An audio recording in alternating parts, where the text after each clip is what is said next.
up, everybody? This video you're watching is the Year in Wrestling 2001 Part 2 video. I'll be talking about basically a lot of WWF because WCW and ECW went out of business, so they did no longer have pay-per-view events. But I will talk a little bit about why WCW and ECW went out of business. And then I'll talk about the rest of 2001 until, until August 2001. Basically, all I have to talk about is the WWF, because they were the only game in town. Before I talk about the WWF and WrestleMania 17, I'll just share this XFL, I don't know what you call it, program guide that I got in 2001. I think it's in a WWF magazine or a Raw magazine, because I subscribed to both Raw and the WWF magazine for years and years. So this was in one of them. I guess it's a program guide, and it's basically like a XFL season preview. There's the logos of all the teams. You had teams, names. They had the New York, New Jersey Hitmen. There they are. Orlando Rage. There they are. Birmingham Bolts. There they are. Memphis Maddox, or whatever the hell their name is. Chicago Enforcers.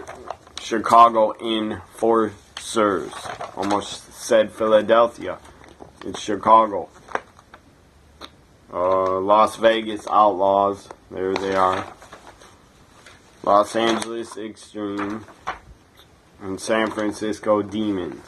So there's all the teams that were in the XFL. They only had 8 teams. There it is. In the XFL, the season ended, I think, in April. They had the championship game. Now I'm going to talk about WrestleMania 17, which took place on April 1st, 2001. And they showed a skybox way up high in the Astrodome. You couldn't even see who the WCW talents really were. They showed a skybox of the WCW wrestlers. Shane McMahon, during his match against his father, Mr. McMahon, Shane did a shout out to the WCW wrestlers. And then they showed them on camera on WrestleMania 17. You couldn't even really tell who the guys were. I saw Bill DeMott. I saw him there sitting in the skybox, and Chavo Guerrero Jr., I think Sean Stasiak, and that's all I could really make out, because they just looked really tiny on camera because they were up high, like by the roof, sitting towards right under the roof in a skybox. So, main things I'm going to talk about WrestleMania 7, the main matches I'm going to talk about are the ones that I was entertained by and cared about. You had Kane defeat Raven and the Big Show in a triple threat match for the Hardcore Championship. And Kane won the Hardcore Championship. It was a pretty entertaining match. Eddie Guerrero pinned European Champion Test to win the title. That was also entertaining. It was good to see Eddie win a title. Even though I think Eddie won a title in 2000, I think he was the European champion for a while. Kurt Angle had a very good match against Chris Benoit. They always had good matches together. Chyna defeated women's champion Ivory, and that was decent. Shane McMahon took on his father, Vince McMahon. Shane was revealed as the new owner of WCW. He went behind his father's back, was the storyline to buy WCW, and he showed up on the last Monday Nitro. That was pretty shocking. And that was surreal to see that. To see Shane McMahon on Nitro in a WCW ring the same time Raw was going on. And they had a split screen of Shane at Nitro and Vince on Raw.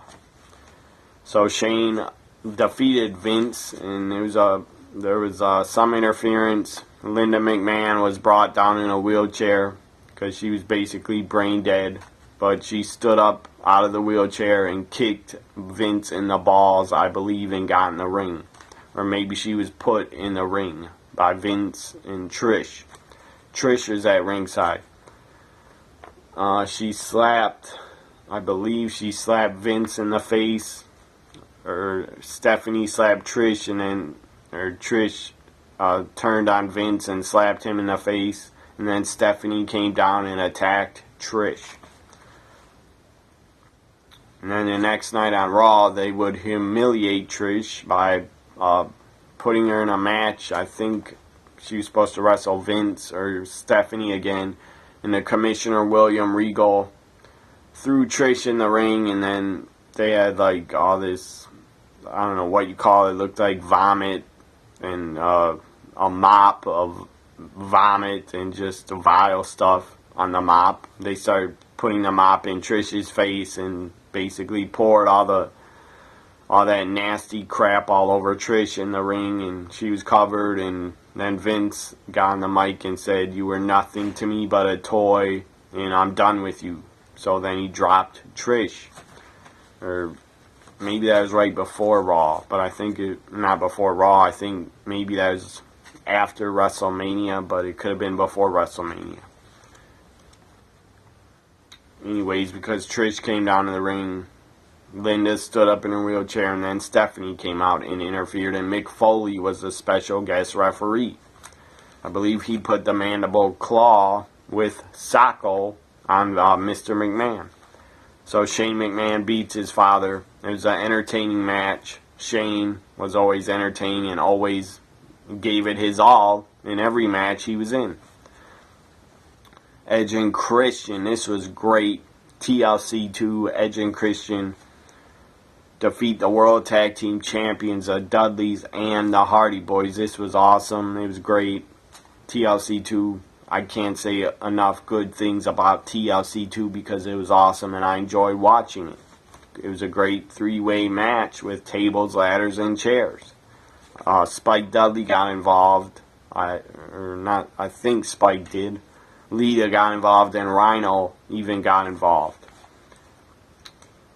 And then you had, this was also pretty fun to watch. You had the gimmick Battle Royal. Mean Gene Okerlund returned and was on commentary. And then Bobby the Brain Heenan even returned and came out, and he was on commentary. Bobby Heenan again on commentary. He's funny as hell at WrestleMania 17. He was basically a genius on commentary.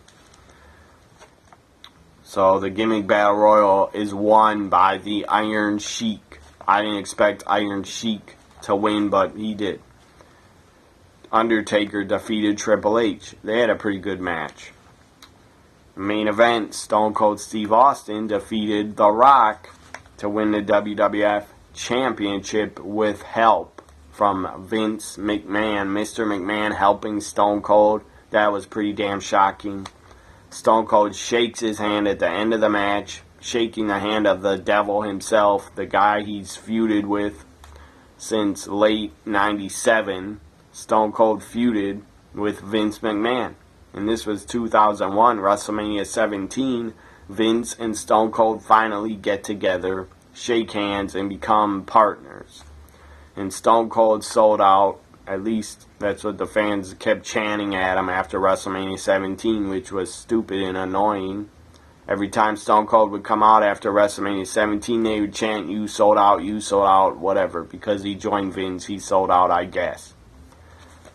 You could say a lot of things about Stone Cold turning heel at WrestleMania 17. Some people say it didn't work. Some people did not like it. Some people hated it that he turned heel. But whatever. I thought it was something different. I thought something different for the Stone Cold character to do. I was entertained by Stone Cold as a heel. But maybe that's because I'm a Stone Cold fan. And I've been a fan of his for years. So I don't think his heel turn was that bad. Did it work in the end? No, it didn't really work because he ended up being cheered anyways. Into the summer, into August, in July, Stone Cold was cheered, and going into the Invasion pay-per-view, he was even cheered, and he was looked at as a WWF guy, like he was going to help the WWF defeat Team Alliance. That didn't happen because he turned on Team WWF, and he made the Alliance win at Invasion. So he screwed the WWF and the fans again. But he was still cheered a lot in August and then September, whatever. Or I think he just turned babyface in November on an episode of Raw. He came down and turned babyface and attacked Kurt Angle, and Ric Flair and Stone Cold then shared a beer and toasted in the ring on Raw. So he's babyface again. Okay, so Stone Cold wins the title at WrestleMania 17. That was great. TLC 2 was great. And Shane and Vince was pretty good also. WrestleMania 17 is looked at by a lot of fans as one of the greatest WrestleMania cards of all time. Or at least one of people's favorites. WrestleManias is WrestleMania 17. It's it's a pretty good WrestleMania. But it's not my favorite. But it's a really good WrestleMania.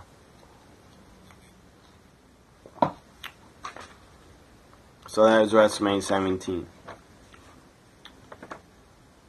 As I said, Stone Cold, his heel turn was looked at as a failure, but I enjoyed it because it was something different.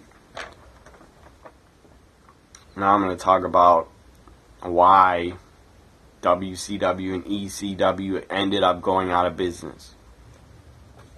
Well, first off, WCW, before the NWO, before the merchandise of the NWO and the NWO shirts, WCW really had no merchandise. They didn't know how to promote it, and they didn't do a good job.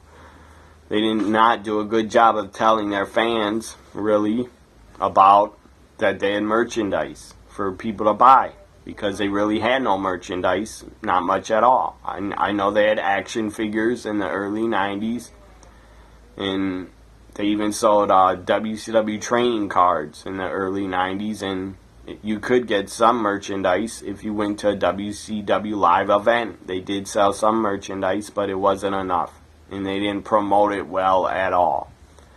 So that was a problem with WCW. Before the NWO, they really probably were making no money on merchandise sales, not much at all. So that was a problem. But then when they started the NWO shirts, every goddamn fan of WCW basically bought an NWO shirt and owned an NWO shirt because it was a cool thing to wear. I bought one and I still have it. So their merchandise, WCW was not good at promoting their merchandise or coming out with enough merchandise. Year after year, they just did not do it well.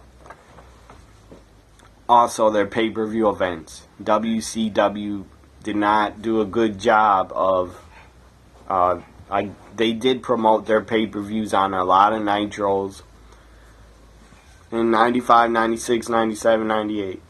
They promoted their pay-per-views, but the fans really didn't care because WCW would never get a lot of fans to buy their pay-per-views. They never had big, massive, huge buy rates. They never, ever got even close to ever having a 1 million pay-per-view buys like the WWF did with their WrestleManias. Their first 1 million pay-per-view buys, I believe, was for WrestleMania 14. Is when they did a record in pay-per-view buys. And then after that, they would go on and to do great business WrestleMania 17 had over 1 million pay-per-view buys. 15 did well. 16 even did well. And 18 did well, and on and on. But WCW, in my opinion, they did not promote and push their pay-per-views hard enough for the fans to care about. And if some fans did order them, well, a lot of their pay-per-views were just basically not run very well, and some were good and some were bad. It was a mess. And in 2000 and close to 2001, I think WCW was, there's always been rumors, I don't know if it's really true, but there's always been rumors that they gave away the free tickets to their pay-per-views just to get people to show up and sit in the seats so the arenas were not empty. I don't know if that's true or not, but it probably is true for definitely a pay-per-view like Greed or Sin. I mean, people probably went and paid $20 to go to those pay-per-views, so they probably did get tickets free at the door. Who knows? So, in their biggest pay-per-view buy rate, their buy rates in WCW were never, ever good. Probably never made them any profit. Their biggest buy rate was Starrcade 97. That's all I know. The other ones never, ever did good buy rates. Even ECW, I believe, probably did more buy rates from 99 to 2001. ECW, I'm sure, did bigger pay-per-view numbers than WCW did. I know their biggest buy rate in ECW history was WrestlePalooza 98. I believe 76,000 people bought the pay-per-view, and I don't think WCW even ever, except for Starrcade 97, I don't think WCW ever had anybody buy 500,000 pay-per-views for any of their pay-per-views. So that was a problem. Bad pay-per-views, not promoting them well enough to get people to care to buy them, and bad merchandise. Not enough merchandise, and not promoting it enough. And WCW lost a lot of money starting in 98. They're probably still losing money in 97, but every single Nitro in 97 was basically sold out. So they had to be making a lot of money and some profit. But in 98, they lost $65 million, probably because all the guaranteed contracts and just not bringing enough money in. People, the talent that had guaranteed contracts in WCW, they were just like taking the WCW ATM card, swiping it in a giant money machine and getting tons of money out of WCW, and WCW was not bringing enough money back into the company to make the company a success and to keep WCW in business. They were not making enough money to survive, probably because all the guaranteed contracts they had.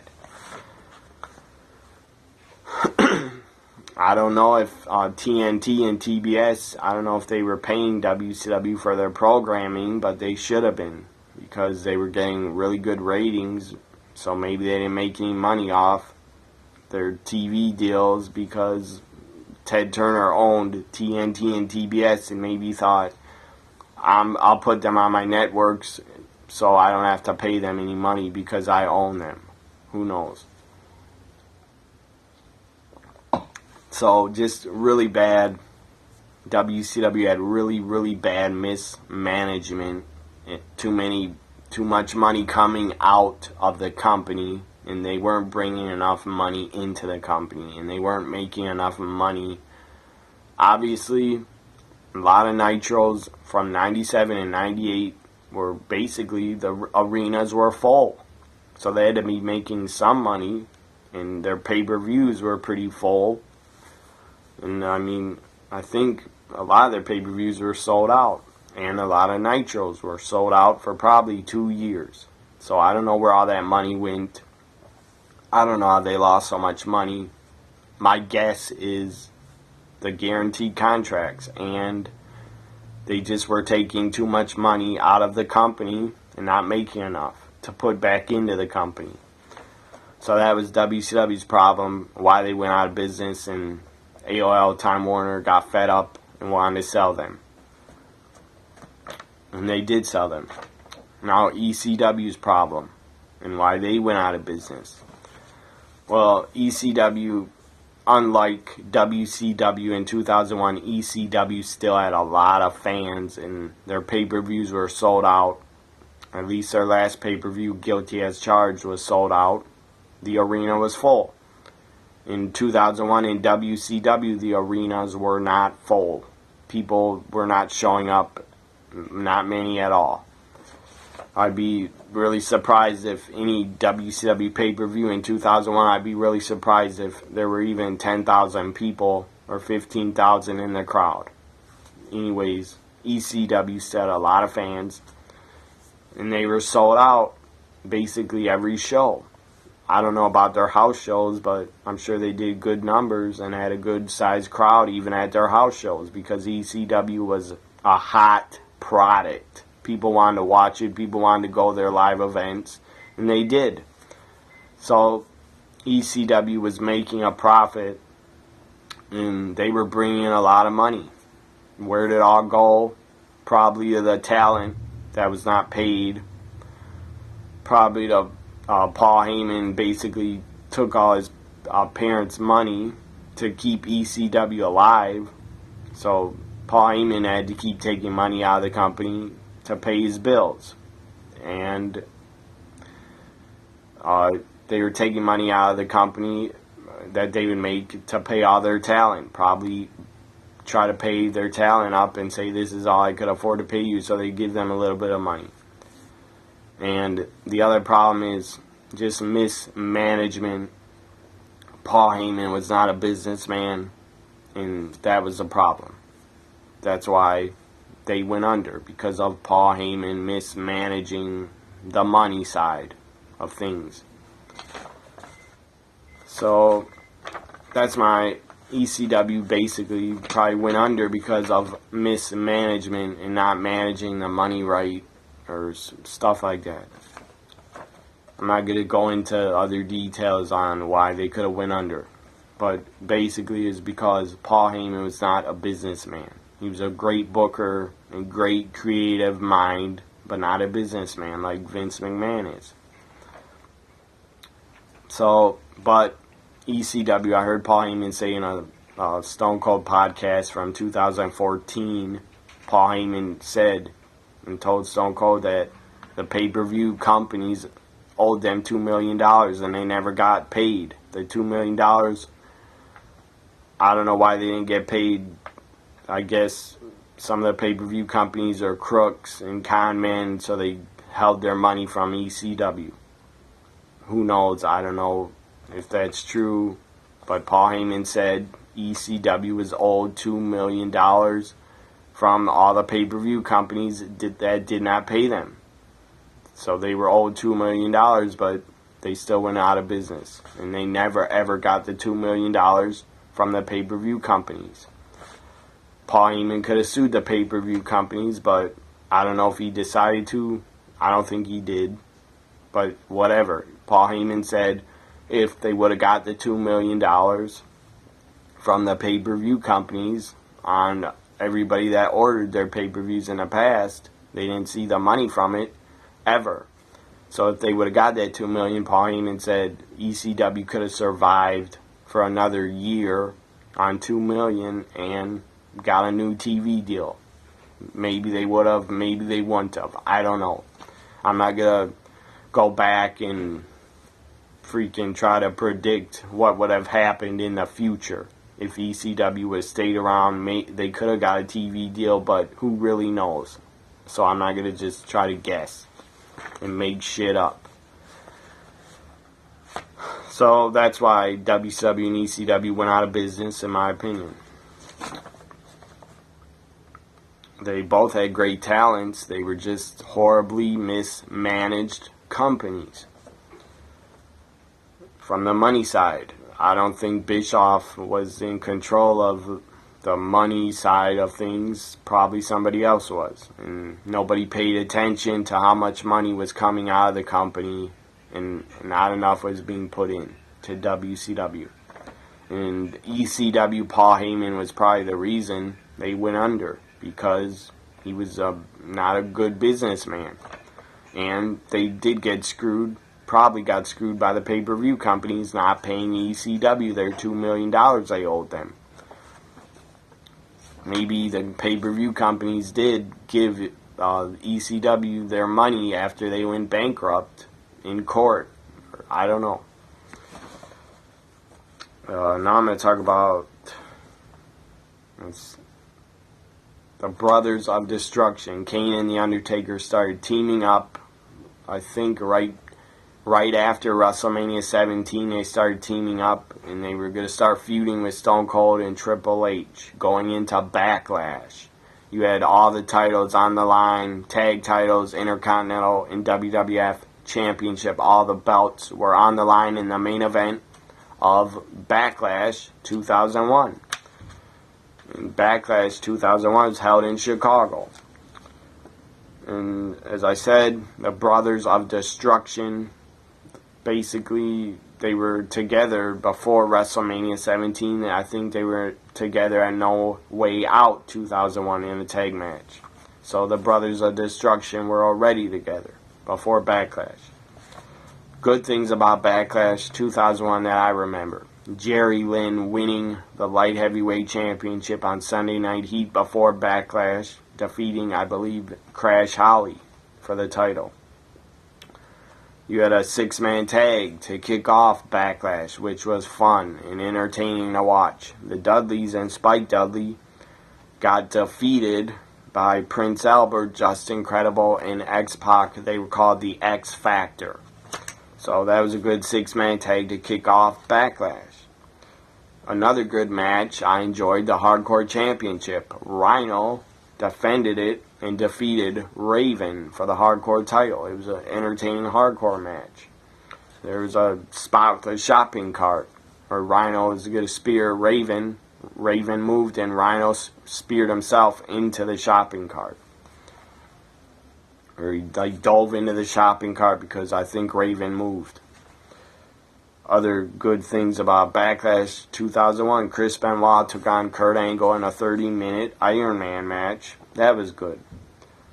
Shane McMahon defeated The Big Show in a last man standing match, and then Shane McMahon climbed up like a scaffold by the entranceway, and he was up probably, if I could guess, he's probably up 40 feet, maybe 45, 50 feet in the air, or 30 feet up, maybe.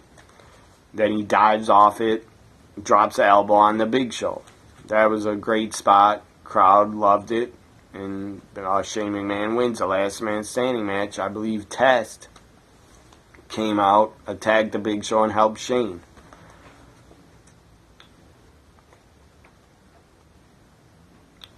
European Championship title match. This was also entertaining. Triple threat. Matt Hardy defeated Christian and Edge. Or not Edge. He defeated Christian and Eddie Guerrero to retain the European title. The main event, as I said, was Stone Cold and Triple H. They were both the Intercontinental and World Champions, defending against the World Tag Team Champions, Kane and The Undertaker, the Brothers of Destruction. This was an entertaining match. Stone Cold and Triple H win, and they take all the gold. They walk out of Backlash with the tag titles, World title and Intercontinental title. And then they would only hold the tag titles, Stone Cold and Triple H, for I think a month, and they would lose them in May on a Monday Night Raw. I think the Raw after Judgment Day 01, because Jericho and Chris Benoit won a tag team, I believe tag team gauntlet match, or some type, it was like a gauntlet tag team match at Judgment Day. Jericho and Chris Benoit won, so they got the tag title shot the next night on Raw. And that match, the next night on Raw, after Judgment Day, Chris Benoit and Jericho won the tag titles, and that was the night that Triple H tore his quadricep. He tore his quad in the match, and I don't know how he did it. After tearing his quad, he continued the match, and he continued and went on and kept going on. That's insane. I don't know how he did it. Obviously, you had to be in extreme pain to tear your quad and keep going on and continuing the match. It was obvious he was hurt. He was limping. He could only walk on like one leg. And then after he tears his quad, Jericho decides to put him on the announce table and put the Walls of Jericho on him. That, I'm sure, didn't make the injury any better. It probably made it worse. So he put him in the Walls of Jericho after tearing his quad. I think Jericho knew he was injured, but he probably didn't think his quad was torn. Whatever. Triple H, tough as hell to continue the match. I got mad respect for him for doing that. So before Benoit and Jericho won the tag titles on Raw, there was Judgment Day 2001. It took place in May 2001 because Judgment Day was usually their May pay-per-view. Good things about Judgment Day. You had Kurt Angle defeat Chris Benoit in a best-of-3 falls match. Chyna defeating Lita. Chyna was women's champion defending against Lita, and she defeated her. It wasn't that good of a match. Some stuff, I think they botched a couple spots, but whatever. I'm sure people were excited to see Chyna against Lita, but the match didn't really work out. It wasn't that good. Kane defeated Intercontinental Champion Triple H to win the Intercontinental title in a chain match. It was a chain match, not a Russian chain match. It was just a chain match. Kane defeated Triple H, became the new IC champ. Benoit and Jericho won a 7-team gauntlet match by defeating Edge and Christian in the final match. And then the main event was Stone Cold defending the WWF Championship. Heel Stone Cold Steve Austin defending against The Undertaker. And this match was pretty decent. Stone Cold and The Undertaker would have better matches in 98 and 99, but this match was pretty decent. It was the main event of Judgment Day, and Stone Cold would win and retain the championship. And I talked about Raw and Triple H tearing his quad. That was absolutely insane.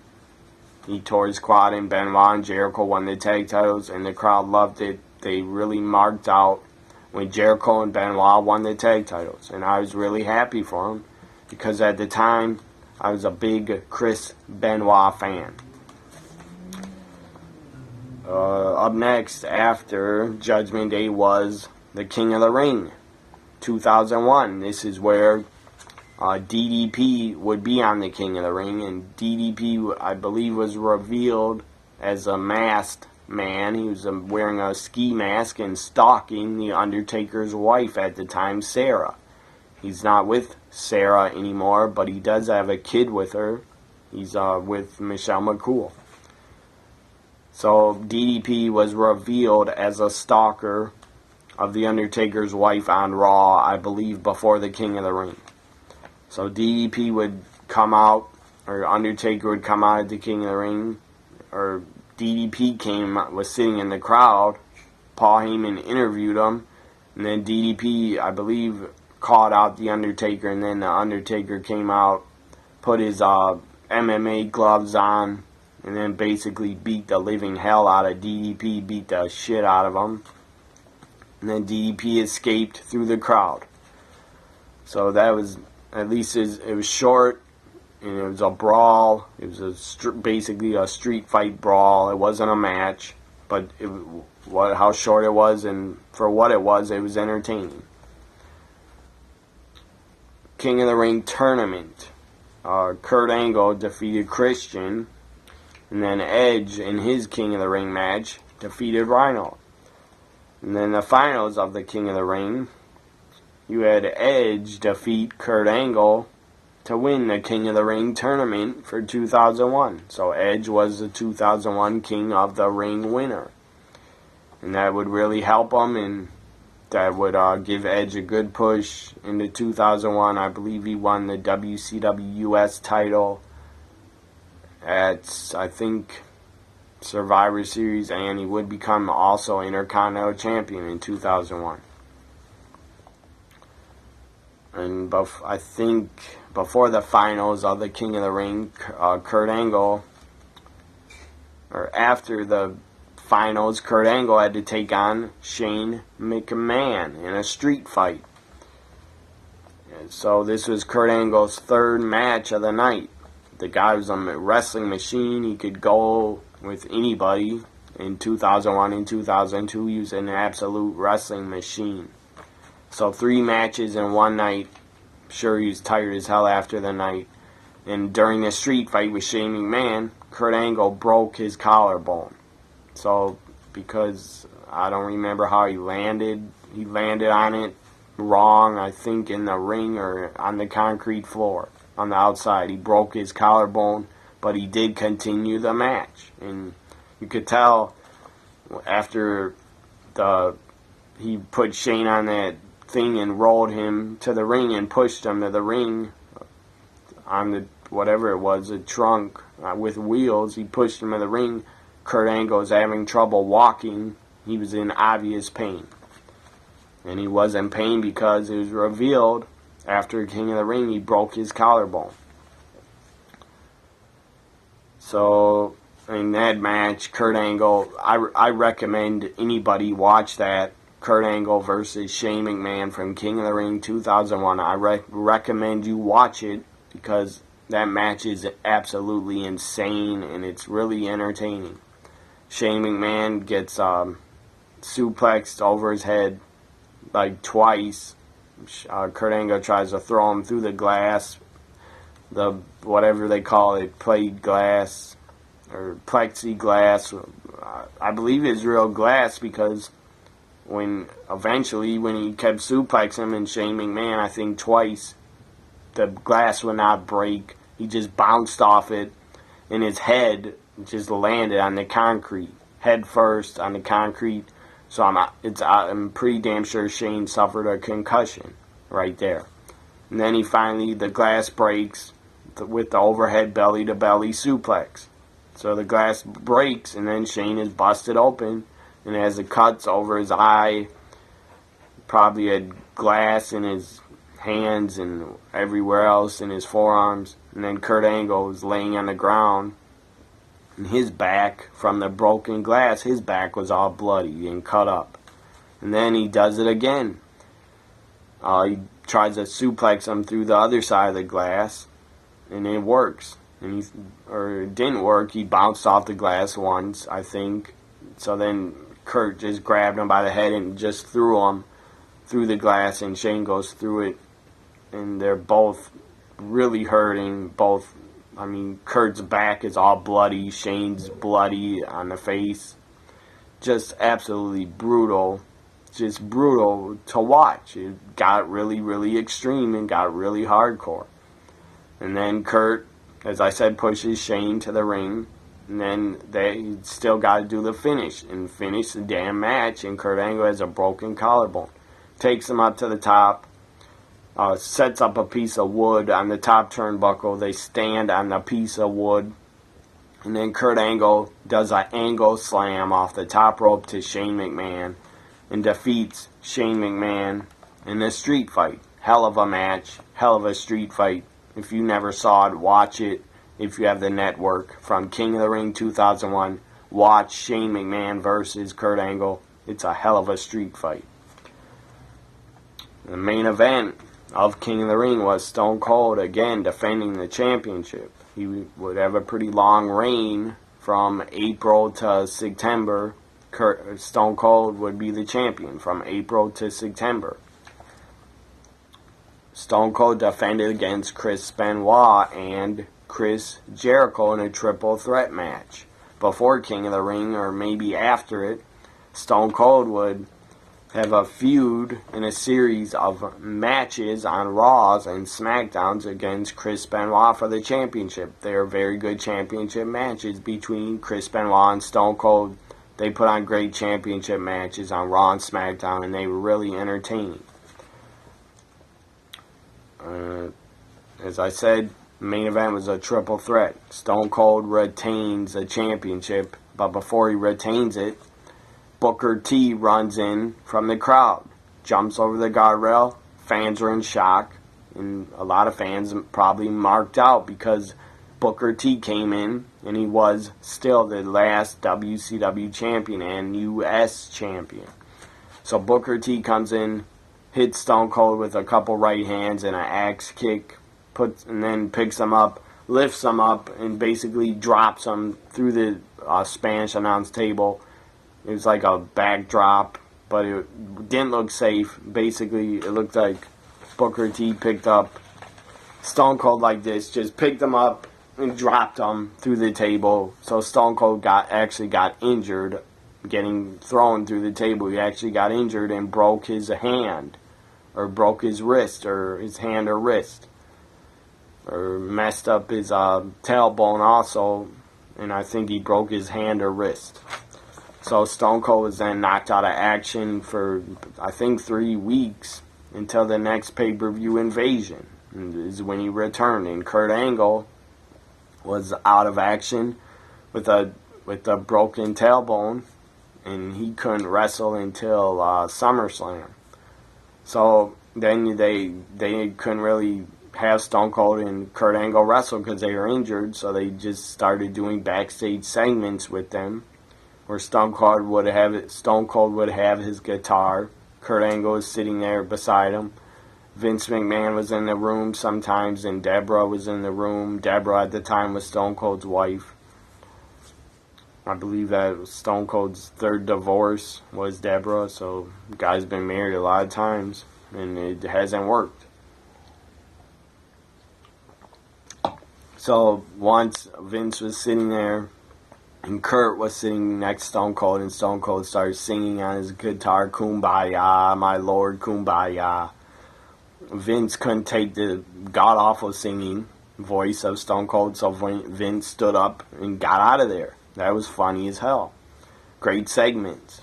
And then other times, Stone Cold and Kurt Angle would, in segments, in the backstage, they would argue with each other. That was great stuff. Stone Cold gave this little cowboy hat, like mini cowboy hat, made Kurt Angle put on the mini cowboy hat because he gave it to him as a gift.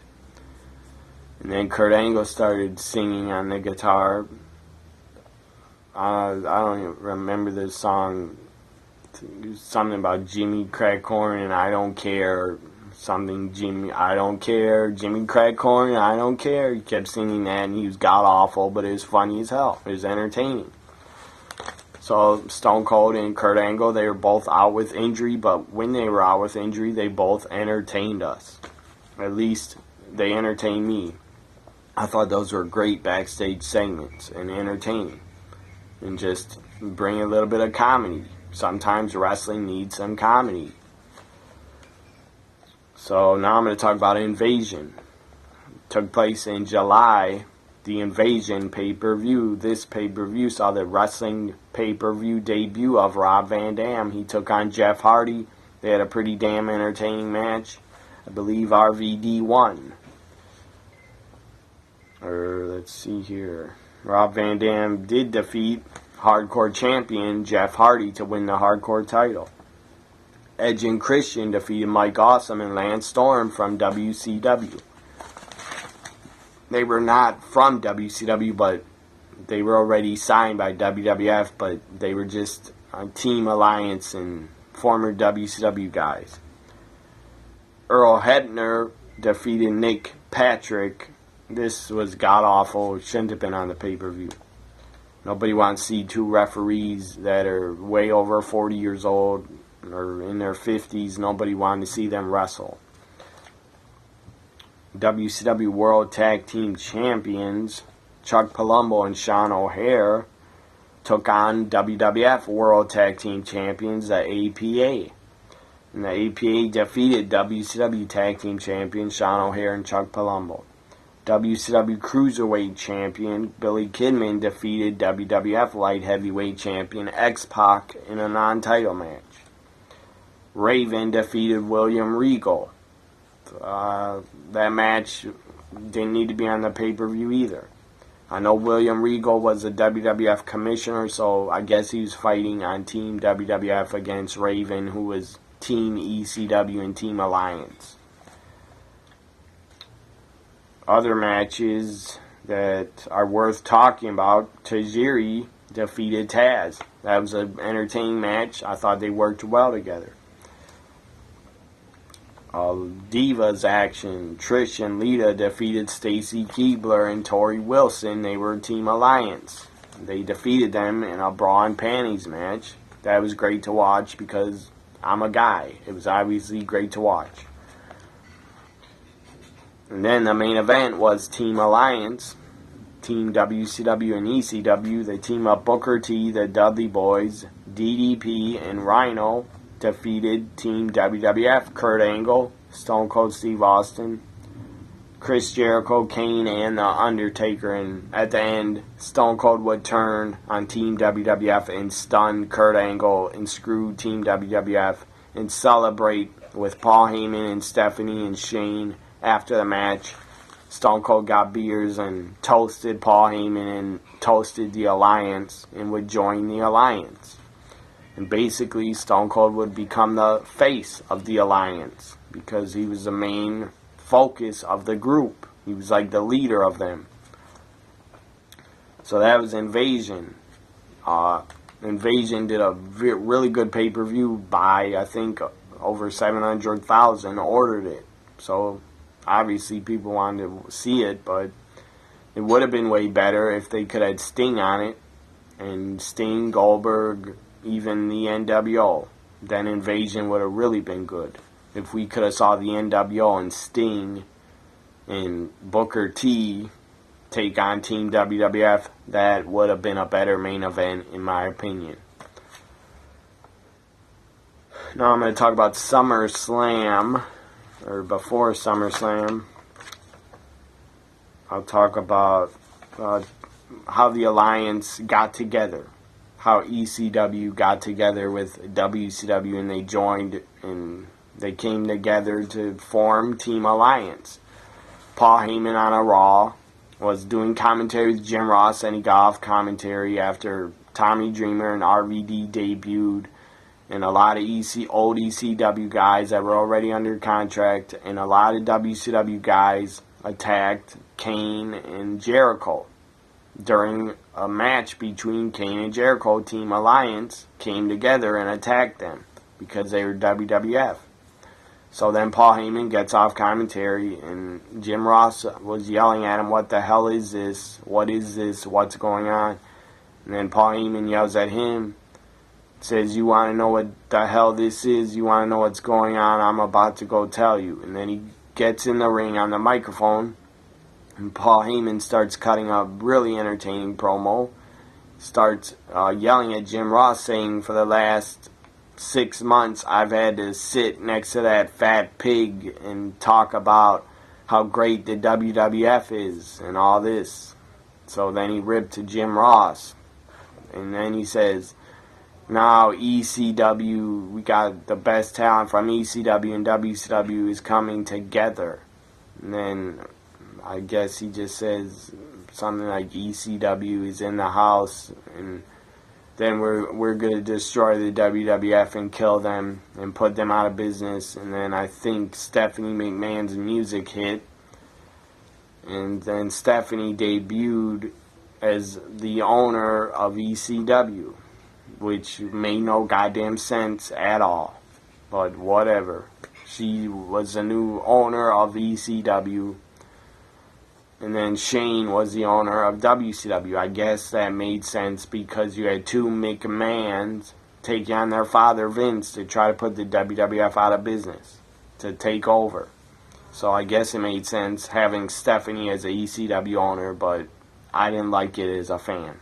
I wish they would have just kept Paul Heyman and said, Paul Heyman is running ECW, and Stephanie really shouldn't have even been involved unless she was just going to come out and be by her brother's side to help him out. So that was a good build-up on Raw when they had Team and WCW and ECW come together. It was good build-up, and it was entertaining, and it was pretty exciting. At the time, I was 17 years old, so I was pretty damn excited about it. I marked out, but I was only 17, so whatever. I was really excited about it. But obviously, the invasion storyline did not work and did not go over well because it wasn't horrible, it wasn't awful, but it could have been way better. If they could have brought in Sting and Ric Flair and Goldberg in the NWO, then it would have worked and been way better. But they just couldn't, because all those old WCW guys that did not come in for the invasion storyline, I guess, were still under contract and being paid by AOL Time Warner from their WCW contracts. Still had 1 or 2 years or 3 years left on them, and they decided to sit home and be paid instead of taking a deal from the WWF and getting way less money. I'm just checking how long this video was. Now I'm going to talk about SummerSlam 2001, which was a very good SummerSlam and pretty damn entertaining, but a lot of the WWF talent, they had them bury the Alliance, basically, because a lot of the WWF guys went over. SummerSlam, you had Edge defeat WCW's Lance Storm for the Intercontinental Championship. The Dudley Boys and Test defeated Team WWF, I guess, APA and Spike Dudley. And Shane McMahon, during that 6-man tag, Shane started running around the ring and then got a vicious, just an absolutely brutal and vicious clothesline from hell from JBL. Looked like it could have knocked him out cold and just looked brutal. And Shane went down immediately after the clothesline from hell on the outside of the ring. That was an awesome spot and awesome clothesline from hell at SummerSlam 2001. Other matches, you had WCW Cruiserweight Champion X-Pac defeat WWF Light Heavyweight Champion Tajiri to win the WWF Light Heavyweight Champion. So X-Pac would basically, I guess, I don't know what to call it, bring the belts together, WCW Light Heavyweight Championship and WWF Light Heavyweight Championship. He'd become a double champion. And after that, I think the WCW Cruiserweight title was basically retired after X-Pac won it. Chris Jericho defeated Rhino by submission. They had a pretty decent match. Before this, you had them feud and Rhino speared, or gored. He hit the gore through Chris Jericho through the SmackDown entranceway. Or the SmackDown had a little screen and entranceway. Rhino gored him through the entranceway. That was an awesome spot. So that set up their SummerSlam match, and Jericho made Rhino tap out. Other matches that were entertaining, Rob Van Dam defeated Jeff Hardy, and I guess Jeff Hardy was hardcore champion again. It says RVD defeat Jeff Hardy. He defeated Jeff Hardy in a ladder match for the hardcore title. And RVD won the hardcore title, and their ladder match was pretty good. It could have been better. Some spots they messed up. I think they botched a few because of the ladder falling over, stuff like that. Jeff Hardy, I believe, was under the ladder, and then he got it taken from him. And then he was hanging, I think, from the belt or something. Or one time, I think, RVD was holding under Jeff Hardy's feet, and he was going to try to leap and jump for the title, and it did not work, and Jeff Hardy basically fell to the mat. WCW Tag Team titles. As I said, this was a match where WWF superstars buried WCW superstars. The Brothers of Destruction defeated the WCW Tag Team Champions were the Brothers of Destruction. They defeated Sean O'Haire and Chuck Palumbo on a Raw inside a steel cage to win the WCW Tag titles.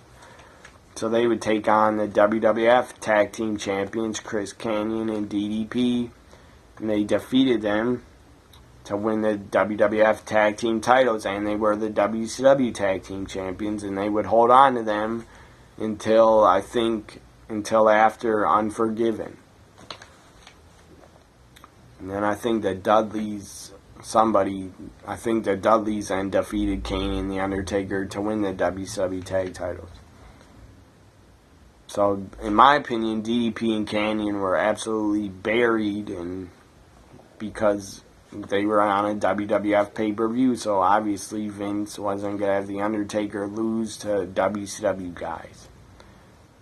Kurt Angle in a very good world title match. Kurt Angle defeated WWF World Champion Stone Cold Steve Austin when referee Nick Patrick disqualified Stone Cold for abusing 3 referees during the match who had attempted to officiate the match. Stone Cold, I believe, Stunnered one, kept taking them out because because he was a heel and he didn't want to lose his championship, so he kept taking out refs.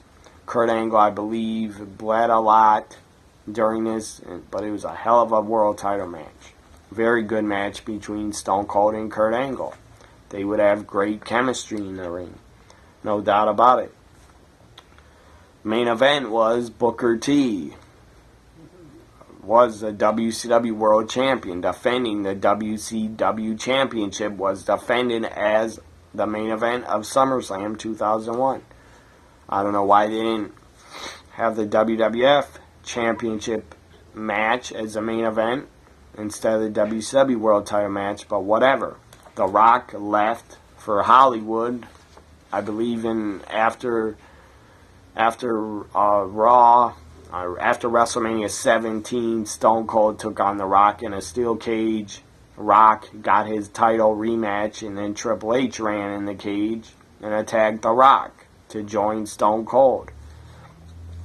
And they would beat the hell out of The Rock, and The Rock was busted open inside the cage. After that, he left to go film a movie for, I think, 3 months. Or May, June, July, Rock was gone basically 2.5, 3 months to film. I think it was a Scorpion King. In 2001, he filmed the Scorpion King. Or it could have been some other movie that The Rock was in 2002 or 1. Maybe it was Walking Tall. I don't know. So The Rock returned after filming the movie, I think in early August or middle of August before SummerSlam, and Shane McMahon basically thought The Rock was going to join Team WCW and basically thought The Rock was WCW. I don't know why you'd think The Rock would join WCW when he started in the WWF. So then The Rock hit a rock bottom on Shane McMahon on Raw, got on the mic and said, The Rock has finally come back. And then he paused for a while, and then he said, to the WWF, and the crowd loved it, and they marked out. And then the Raw ended. So Booker T took on The Rock in the main event of SummerSlam. The Rock would defeat WCW champion Booker T to win the WCW championship. As I said, in my opinion, this was another WWF talent burying a former WCW talent. Or they were making Booker T suffer and pay his dues because he was no longer in WCW and he was in the big time now. So I guess they were trying to teach Booker T a lesson or something. And that would continue in the 2002 and 2003. Booker T was not used right. He was buried at WrestleMania 19 by Triple H because Triple H would not lose to him and give him the World Heavyweight Championship. So I got no problem that The Rock won the WCW title. I'm just saying, in my opinion, Kanyon, DDP, and Booker T were buried at SummerSlam because they were former WCW guys and they were probably buried to be taught a lesson or some dumb crap like that.